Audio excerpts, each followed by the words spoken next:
Hello, नमस्ते, सलाम। मैं मुस्कान। स्वागत करते हैं आपका आपके अपने चैनल मुस्कान सिंह रवि की साहित्यिक दुनिया में। आज जो कहानी हम आप सबके लिए लेकर आए हैं वह है नीरजा हेमेंद्र जी की कहानी सफ़र में धूप तो होगी। कहानी शुरू करने से पहले यदि आप मेरे चैनल पर नए हो तो मेरे चैनल सब्सक्राइब कर लें, बेल आइकन को प्रेस कर लें, जिससे कि मेरे चैनल पर आने वाले वीडियो की नोटिफिकेशन सबसे पहले आपको मिल सके। आइए शुरू करते हैं आज की अपनी कहानी। तब परिवार 2 या 1 बच्चों तक सीमित नहीं होते थे, बड़े होते थे। अधिकांशतः संयुक्त परिवार होते थे, जिनमें कम से कम 12-14 सदस्य होते ही थे। उस समय जो एकल परिवार होते थे उनमें भी 6-7 बच्चों का परिवार होता था। यह बात बहुत पहले की नहीं बल्कि अब से 20-22 वर्ष पूर्व की ही है। मेरा भी परिवार पहले तो संयुक्त परिवार था।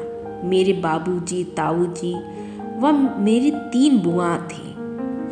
हम बच्चे थे, किंतु मन मस्तिष्क में बुआ लोगों के विवाह की धुंधली स्मृतियां बसी हुई हैं। तीनों बुआ विवाह कर ससुराल जा चुकी थी।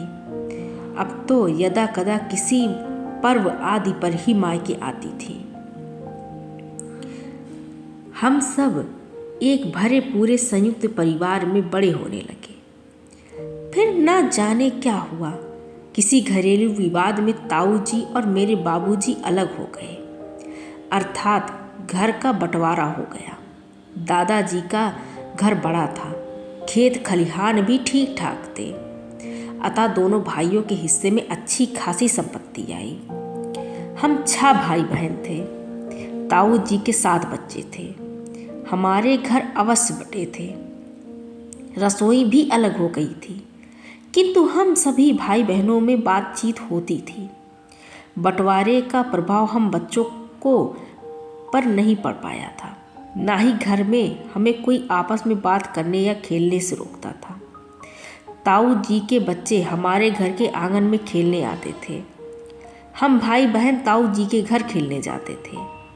हमारा बचपन खुले वातावरण, बड़े घर, रिश्तों के स्नेह, अपनापन और एक प्रकार से कहें तो हम सब भाई बहनों के साथ निश्चल व्यवहार के बीच व्यतीत हो रहा था। हम सब अपने बड़े से घर में दुनिया के छल द्वंद्व से दूर, घर से कॉलेज और कॉलेज से घर आते जाते थे। बस इतनी सी ही थी हमारी दुनिया। हमें बहुत अच्छा लगता। दुनिया की सारी खुशियां हमें हमारे आसपास बिखरी प्रतीत होती। इधर मेरी बड़ी दीदी के विवाह की बात चल रही थी। एक दिन पता चला कि उन्हें लड़के वाले देखने आ रहे हैं। मेरी आकर्षक स्नातक उत्तीर्ण दीदी को भला कौन ना पसंद करता। मेरी दीदी लड़के वालों को पसंद आ गई और उनके विवाह की तिथि तय हो गई। दीदी के विवाह की तैयारियां चल रही थी। हम सभी भाई बहन विवाह की तैयारियां होते देखते तथा घर में लगभग प्रतिदिन ही विवाह हेतु आती नई नई चीज़ों को देखकर खूब खुश होते। मैं उस समय इंटरमीडिएट में थी। मेरी बोर्ड की परीक्षा थी। मेरे अन्य किसी भाई बहन की बोर्ड की परीक्षा नहीं थी। उन्हें कोई कुछ न कहता। माँ मुझसे पढ़ाई पर अधिक ध्यान देने के लिए कहती, जबकि मुझे विवाह की तैयारियां होते देखना अच्छा लगता। नई नई चीज़ों को देखना, विवाह की तैयारियों से संबंधित बातचीत सुनने में अधिक अच्छा लगता। माँ के काम में हाथ बटाने मेरी मौसी आ गई थी। विवाह में अभी कुछ माह शेष थे, अतः कुछ दिनों तक मौसी रहेंगी, फिर अपने घर चली जाएंगी। आवश्यकता पड़ने पर माँ बुलाएंगी तो मौसी पुनः आ जाएंगी। मौसी के आने से घर में रौनक और बढ़ गई थी। मैं मौसी के आसपास रहती, उनकी हंसी मजाक भरी बातें सुनती। पढ़ने बैठने की बिल्कुल इच्छा नहीं होती थी। बिटिया, अभी पढ़ाई में मन लगाओ, पढ़ लिख लो, एक दिन तुम्हारा भी विवाह होगा, तब सब कुछ ऐसे ही होगा, इसलिए ये सब देखने सुनने में समय न खराब करो, उसी समय सब कुछ देख लेना, कहकर मौसी हंस पड़ी। ये कैसी बातें करती हो बच्चों से। मौसी की बात सुनकर माँ ने मौसी को मीठी झिड़की देते हुए कहा, मौसी मुस्कुरा पड़ी। मौसी मुस्कुरा अवश्य पड़ी, किंतु मुझे लगा कि मौसी सही कह रही है। मुझे अपने भविष्य पर ध्यान देना चाहिए। मैं मन लगाकर पढ़ाई करने लगी। परीक्षा में मैं अच्छे अंकों से उत्तीर्ण हुई। दीदी के विवाह की तिथि आई और उनका विवाह हुआ। विदा होकर दीदी अपने ससुराल चली गई। विवाह के पश्चात दीदी प्रमुख पर्वों पर मायके आती। वो जब भी आती हमें ऐसा प्रतीत होता जैसे विवाह से पूर्व वाले दिन लौट आए हैं। दीदी के आने से हम सब बहुत खुश होते। न जाने क्यों मुझे ऐसा महसूस होता कि दीदी हमारे साथ उसी प्रकार रहना, हंसना चाहती है जैसे विवाह के पूर्व, किंतु वो उस प्रकार हंस नहीं पाती, क्योंकि विवाह से पूर्व वाले दिन न जाने कहाँ पंख लगाकर उड़ गए थे और अब वो दिन वापस नहीं आ सकते थे। घर में कोई हंसी मजाक वाली बात करता दीदी फीकी हंसी हंस देती। मैं महसूस करती कि दीदी की फीकी हंसी के अंदर वो उन्मुक्त हंसी कहीं खो गई है। कहाँ? ये दीदी ने कभी भी हम सबको नहीं बताया, ना ही हम समझ पाए। कदाचित वो स्वयं भी तो नहीं समझ पाई थी कि विवाह के पश्चात उनमें ये बदलाव क्यों और कहाँ से आया। दीदी ने बदलाव तो आ ही गया था। 3 वर्षों के अंदर दीदी 2 प्यारे से बच्चों की माँ भी बन गई। उनका मायके आना कम हो गया, या कहें तो लगभग बंद सा हो गया था। मैं स्नातकोत्तर की शिक्षा पूरी करने के साथ नौकरी के लिए प्रतियोगी परीक्षाओं की तैयारियां भी कर रही थी। मेरे ऊपर भी मम्मी पापा द्वारा विवाह के लिए हाँ कहने का दबाव था, किंतु मैंने मम्मी से कह दिया था कि मैं आत्मनिर्भर बनने का प्रयास करना चाहती हूँ। मुझे थोड़ा समय दीजिए। बैंक की जॉब करने में मेरी रुचि थी अतः उसी की तैयारियों में अधिक ध्यान देने लगी थी। अगस्त माह आ गया था। 4 दिन पश्चात रक्षाबंधन का पर्व था। मम्मी दीदी की राखी आ गई। मैंने मम्मी से पूछा। 2 वर्षों से दीदी भाई के लिए डाक से राखी भेज रही थी। रक्षाबंधन में मात्र 4 दिन रह गए थे। कदाचित दीदी की राखी आ गई हो, अतः मैंने मम्मी से पूछा, इस बार दीदी राखी में आएगी? उसका फ़ोन आया था। मम्मी ने कहा, ओ ये तो बड़ी अच्छी बात है, इस बार दीदी से मुलाकात होगी। मुझे तो उसकी छुटकी प्रिंसेस, मेरी दीदी की बच्ची से मिलना है, उसे ढेर सारी बातें करनी है। मैंने अपनी प्रसन्नता प्रकट करते हुए मम्मी से कहा, हाँ, दीदी और बच्चों के खाने पीने के लिए खूब अच्छे अच्छे व्यंजन भी बनाना। एक दिन पहले बता देना क्या क्या सामान मंगवाना है। माँ ने मुझसे कहा, ठीक है मम्मी, दीदी जो कुछ खाने की इच्छा प्रकट करेगी मैं बना दूंगी। मैंने कहा। रक्षाबंधन से 1 दिन पूर्व अपने दोनों बच्चों के साथ दीदी आ गई। जीजा नहीं आए दीदी? दीदी के आते ही मैंने दीदी से तुरंत पूछा। उन्हें अवकाश नहीं मिला। रक्षाबंधन के दूसरे दिन हमें लेने आएंगे, दीदी ने कहा। दीदी 12 बजे तक आ गई थी। भोजन तैयार था। मैंने मम्मी के साथ फटाफट दीदी और उसके बच्चों व अपने पूरे परिवार का भोजन मेज पर लगा दिया। सबने भोजन किया। मैं दीदी और उसके बच्चों के साथ आराम करने बीच वाले कमरे में, जिसमें पहले दीदी रहा करती थी, चली गई। मम्मी कहती हैं कि अगले वर्ष से हम भी स्कूल जाएंगे। दीदी की बेटी, जो कि अपने भाई से 2 वर्ष छोटी है, ने कहा। नहीं मौसी, गुड़िया, दीदी की बेटी को घर में सब प्यार से गुड़िया कहते हैं।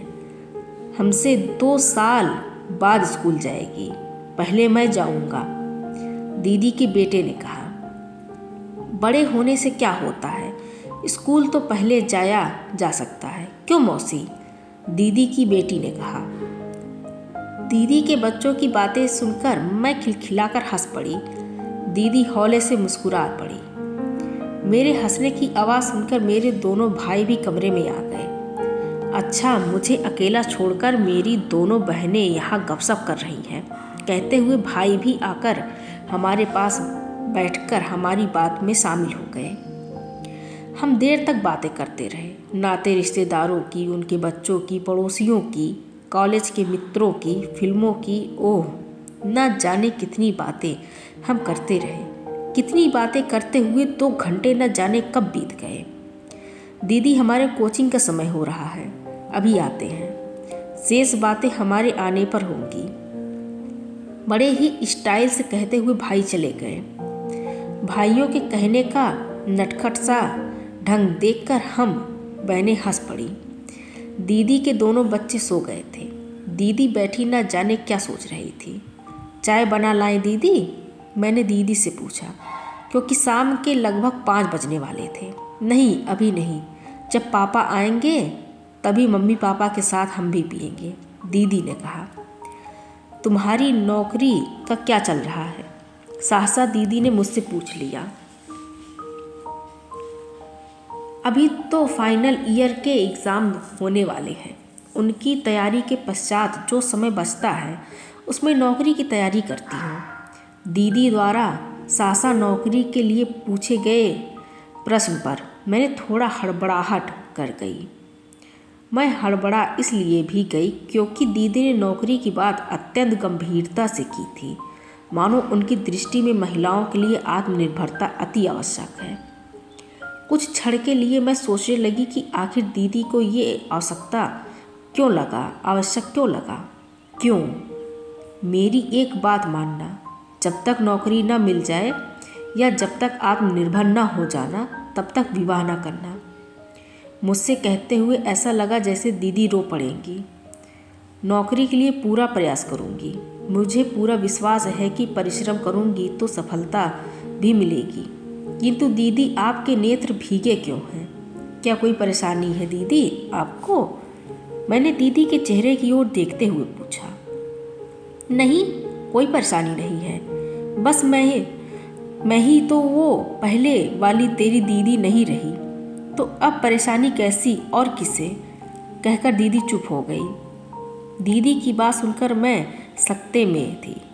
कमरे में ऐसा सन्नाटा पसरा जैसे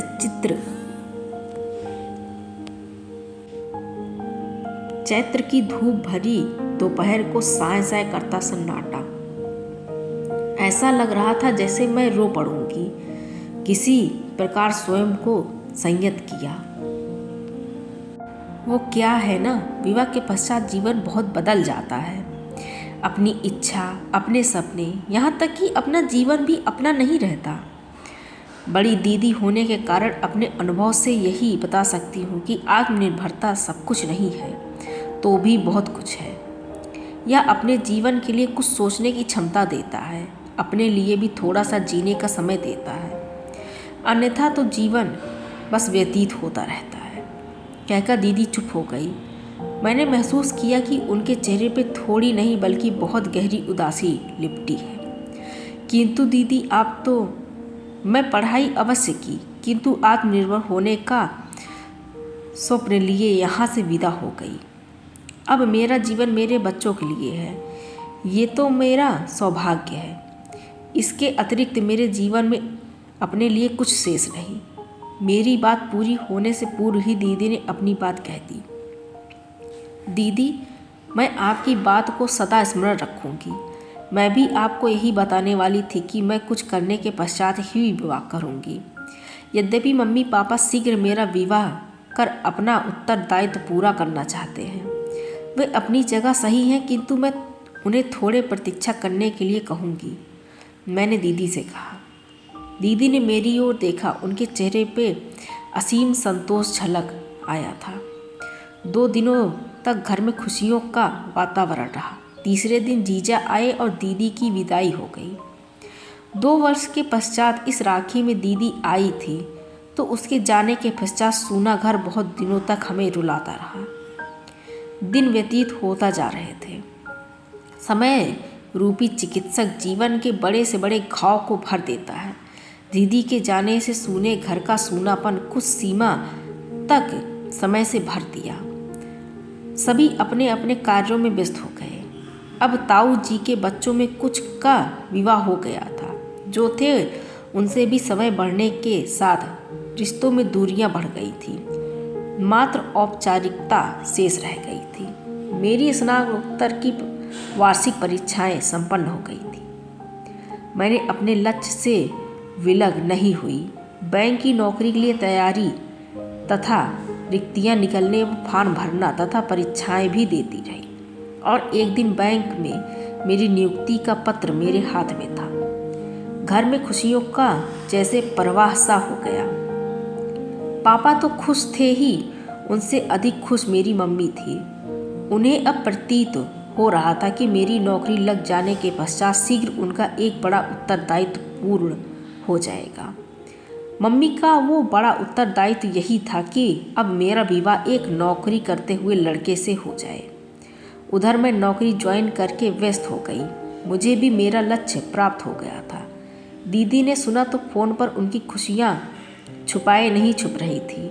भावुकता से भरे उनके शब्द तो स्पष्ट हो ही रहे थे। नेत्रों में छलक आए उनके अश्रु भी मुझे स्पष्ट दिख रहे थे। मम्मी मेरे विवाह के लिए कपड़े और कुछ आवश्यक गहने आदि लेने की चर्चा कर पापा के साथ बाजार जाकर यदा कदा लेने लगी थी। मम्मी, अभी ये चीज़ें खरीद रही हो, मेरा विवाह तय हो गया है क्या? मैं मम्मी से कहा।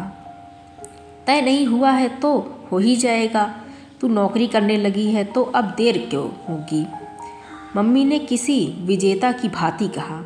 मम्मी पापा को रोकते रोकते किसी प्रकार 2 वर्ष भी न रोक पाई। मेरी नौकरी करने के 2 वर्ष के भीतर पापा ने एक योग्य लड़का ढूंढा और मेरे विवाह की तिथि तय कर दी। लड़का नौकरी में था। इस बात से मम्मी खुश और संतुष्ट थी। दीदी को मेरा विवाह तय हो गया जाने की बात ज्ञात हुई तो उन्हें भी प्रसन्नता प्रकट की। बस मेरे विवाह की तैयारियां ठीक उसी प्रकार प्रारंभ हुई जैसे दीदी की।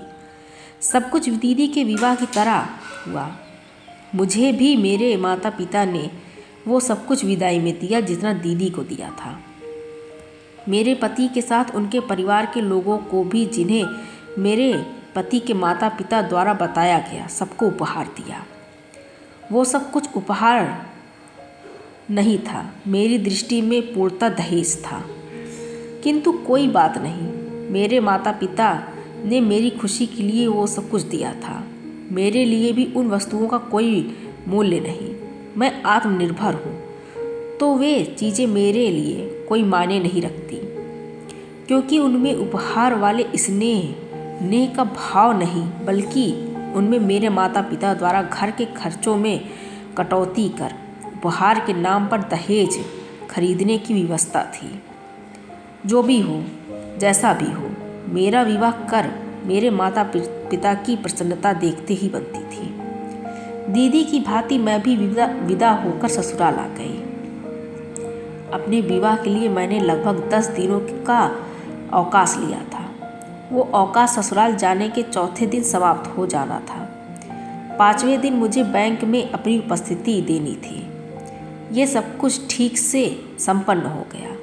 चौथे दिन पति के साथ ससुराल से माँ के घर आई। 5वें दिन सही समय पर बैंक में उपस्थित होकर अपना काम संभाल लिया। मेरी बैंक की नौकरी तो मेरे मायके में थी और मुझे नौकरी करनी थी। मेरे पति की नौकरी उनके अपने शहर में थी, अतः उन्हें भी अपनी नौकरी पर जाना ही था। तुम अपनी नौकरी करो, मैं अपनी। अब कब आओगी? कितनों दिनों के लिए? मेरे पति के शब्दों में व्यंग्य का पुट था। अपनी अपनी क्यों, हम दोनों मिलकर मेरे स्थानांतरण का प्रयास क्यों न करें। मैं झांसी में, पति झांसी में रहते थे, स्थानांतरण ले लूँगी। मैंने पहले विदाई में पति के समक्ष अपनी विनम्रता दिखाते हुए कहा, ठीक है, वो सब बाद की बातें हैं। अभी तो सच्चाई यही है पत्नी जी कि मैं अपनी और तुम अपनी नौकरी करो। मेरे पति ने कहा, नहीं, ऐसा नहीं होगा। 1-2 दिनों में मैं स्थानांतरण का प्रोसीजर पता कर अपना आवेदन पत्र लगा दूंगी। मैंने पति से कहा, ठीक है, जैसी तुम्हारी इच्छा। मेरे पति ने कहा। अगले दिन उनकी विधिवत विदाई हो गई। ससुराल से उनकी पहली विदाई जो थी, अतः उन्हें मम्मी पापा ने कई उपहार भी दिए। जब से मैं आत्मनिर्भर हो गई हूँ तब से मुझे उपहार में क्या दिया, क्या लिया, इन चीज़ों का कोई महत्व नहीं रह गया। अब मुझे ये भी महसूस होता है कि किसी स्त्री की आत्मनिर्भरता और किसी पुरुष की आत्मनिर्भरता में अंतर होता है। अधिकांशतः पुरुषों के आत्मनिर्भर होने से उनमें अभिमान, कुछ सीमा तक लोभ आ जाता है, किंतु एक स्त्री के आत्मनिर्भर होने पर उसे चीज़ों का लोभ नहीं रहता। उसके भीतर ऐसा स्वाभिमान उत्पन्न होता है जो असमर्थ लोगों की सहायता करने की भावना उत्पन्न करता है। जो भी हो सकता है ये मेरा अपना विचार हो, सभी का मेरे विचारों से सहमत होना आवश्यक नहीं। अगले दिन मैं झांसी में अपने स्थानांतरण के लिए प्रयास करना प्रारंभ कर दिया। मेरी अपने पति से फ़ोन पर बात करती रहती। आपसी कम्युनिकेशन का अन्य कोई मार्ग भी तो नहीं था। मैंने पति को बताया कि मैंने अपने स्थानांतरण के लिए प्रार्थना पत्र तैयार कर लिया है। मैंने ये भी बताया कि प्रार्थना पत्र में उनके हस्ताक्षर भी चाहिए। मेरे पति ने अवकाश मिलने पर आने की बात कही। संतुष्ट होकर मैं पति के अवकाश लेकर आने की प्रतीक्षा करने लगी। मुझे अभी अवकाश नहीं मिल पा रहा है। मैंने पता किया है कि तुम्हारे अकेले के प्रार्थना पत्र से स्थानांतरण की कार्यवाही आगे बढ़ेगी, अतः तुम अकेले प्रार्थना पत्र लगा दो। अवकाश मिलते ही मैं आ जाऊंगा। जब दूसरा प्रार्थना पत्र भी लगा देंगे। कुछ ही दिनों के पश्चात मेरे पति का फ़ोन आया। ठीक है, ऐसा ही करती हूँ, मैंने पति से कहा। 2 माह व्यतीत हो गए। मेरे पति को कदाचित अवकाश नहीं मिल पाया। विवाह के पश्चात पति व ससुराल के प्रति मेरे भी दायित्व थे। मुझे अपने ससुराल जनों से मेल मुलाकात करनी थी।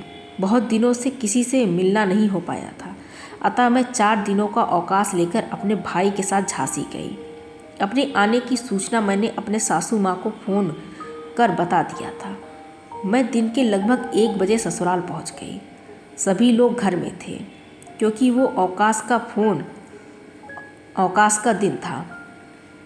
मम्मी ने बताया कि तुम आज आने वाली हो। मेरे घर में प्रवेश करते ही मेरे पति ने मुझसे कहा, हाँ, आपने आने की सूचना मम्मी जी को मैंने फ़ोन करके दे दी थी। मुस्कुराते हुए मैंने अपने पति से कहा, ओह, तो मुझे बताना आवश्यक नहीं था या मुझसे बात करना नहीं चाहती थी। मेरे पति के चेहरे पर मुस्कुराहट थी। मैंने महसूस किया कि वो मुस्कुराहट मात्र चेहरे की ऊपरी सतह पर थी।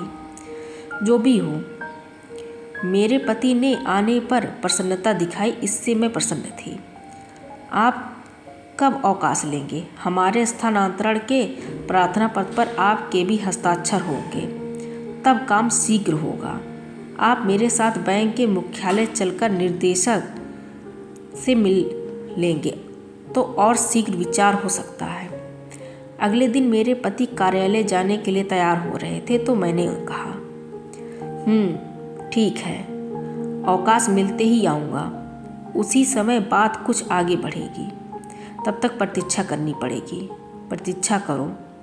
मेरे पति ने इतनी सहजता से कहा मानो उन्हें मेरे स्थानांतरण की शीघ्रता नहीं है। 3 दिनों तक मैं ससुराल में रही। मेरे पति तीनों दिन कार्यालय जाते रहे। कार्यालय जाना आवश्यक भी था। चौथे दिन मैं माँ के घर आ गई। मैंने भी 4 दिनों का अवकाश लिया था। मुझे भी कार्यालय जाना था। दीदी जीजू कब कहे हैं आने के लिए? कब आकर तुम्हारे एप्लीकेशन पर साइन करेंगे? ट्रेन में मैं चुप बैठी थी कि भाई ने पूछा। मुझे कुछ नहीं पता, कुछ भी ठीक से नहीं बता रहे हैं, मैंने भाई की ओर देखे बिना कहा। मैं मन ही मन सोच रही थी, ससुराल के रिश्ते क्या ऐसे ही होते हैं या कि मैं ही गलत हूँ? मुझे रिश्तों में अपनापन या एक बहू के स्वागत की वो गर्मजोशी क्यों नहीं दिखाई दी? आखिर मैं ही तो पहल करके ससुराल में सबसे मिलने आई थी। अपनापन व स्नेह के बंधन के कारण ही तो मैंने 2 कपड़े रखे, भाई को साथ लिया और सबसे मिलने चली आई। ये भी नहीं सोचा कि मिलने के लिए ससुराल से बुलावा आना चाहिए। दीदी, यहाँ सबसे मिलकर तुम्हें सब कुछ ठीक लग रहा था? मुझे चुप देखकर सहसा भाई ने पूछा। हाँ, सब कुछ ठीक लग रहा था। क्यों, क्या हुआ? मैंने भाई के प्रश्न का उत्तर देते हुए पूछा। तो ठीक है दीदी, तुम्हें ठीक लग रहा था तो मैं ही गलत हो सकता हूँ, छोटा हूँ ना, उतनी समझ नहीं है, भाई ने कहा। अभी तक खुशी से भरा उसका चेहरा उतर गया था। मैं सोचने लगी कि भाई को मेरे ससुराल में क्या ठीक नहीं लगा।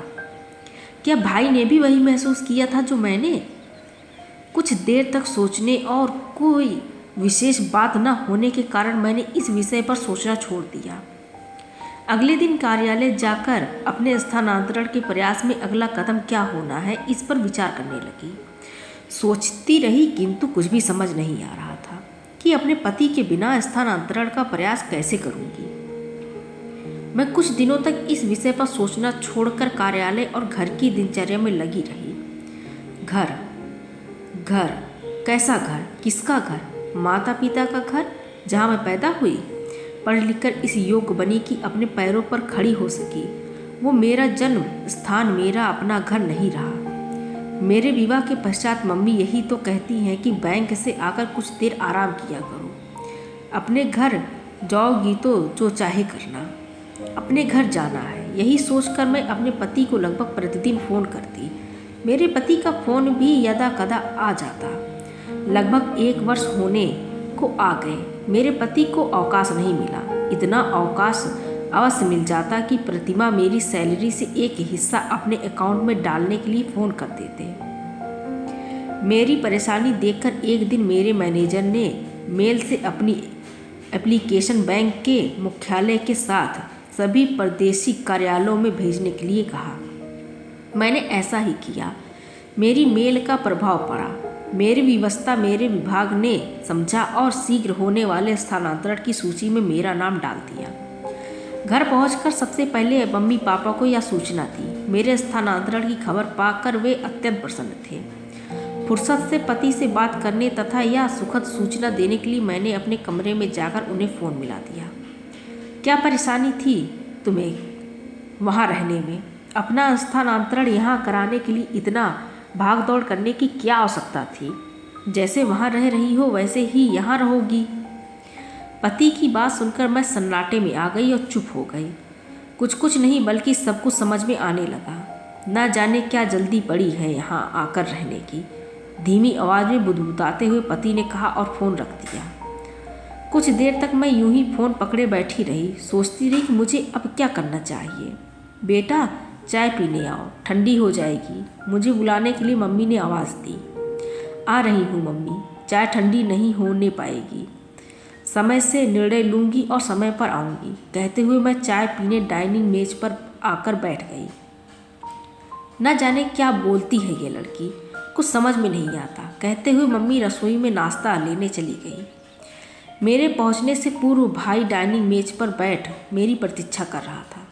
कहाँ रह गई थी दीदी? चाय ठंडी हो रही है, तुम्हारी प्रतीक्षा कर कि मम्मी डाइनिंग रूम में पापा को चाय देने चली गई, भाई ने कहा। मैं जानती थी कि शाम की चाय पापा डाइनिंग रूम में टीवी पर समाचार देखते हुए पीते हैं। मैं न जाने कहाँ रह गई थी। जहाँ थी उस स्थान को पहचान नहीं पाई थी। जब झांसी से लौट रही थी तब ट्रेन में तुमने जो पूछा था कि दीदी तुम्हें सब कुछ सामान्य लग रहा था, अब मैं वहीं पहुंची हूँ। तब उस स्थान को समझ नहीं पाई थी। अब तुम्हारी बात ससुराल का वो स्थान और वहाँ के अपने लोगों को भी अब समझ पाई हूँ। तुम मुझसे छोटा है किंतु समझदार है। भाई को अपनी ओर अर्थपूर्ण दृष्टि से देखते हुए पाकर मैंने अपनी बात पूरी की। क्या पूरा हो रहा है भाई तुम लोगों में? मम्मी डाइनिंग रूम में आ गई थी। मम्मी, अभी तो कुछ पूरा नहीं हुआ है, मैं अपना लक्ष्य पूरा कर तुम्हें बताऊंगी, मैंने मम्मी से कहा। ठीक है, बहुत बढ़िया, मम्मी का सपोर्ट हमेशा तुम्हारे साथ रहेगा, मम्मी ने कहा और रसोई में किसी काम से चली गई। भाई मेरी ओर देखकर मुस्कुरा पड़ा।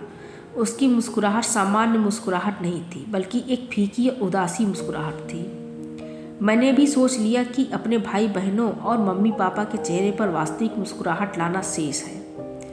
पैसे भेज देना, सैलरी तो आ गई होगी तुम्हारी। सप्ताह भर भी न बीते थे कि मेरे पति का फ़ोन आया। हाँ बिल्कुल आ गई है, किंतु तुम्हें एक फूटी कौड़ी अब नहीं भेजने वाली हूँ। मेरे साथ संबंध तोड़ने के लिए हो सके तो थोड़ा सा अवकाश निकाल लेना। मैंने सख्त शब्दों में कहा। क्या? पति के शब्द भी सख्त हो गए थे। ना ना ना, अब शब्द निकालने की तो गलती न करना। फ़ोन वॉइस रिकॉर्डर पर लगा है, कहते हुए मैंने फ़ोन रख दिया। आज की कहानी बस इतनी सी। मिलते हैं अगली किसी कहानी के साथ। आपको कहानी कैसी लगी हमें कमेंट करके ज़रूर बताएं। Thank you for watching and don't forget to subscribe. Thank you.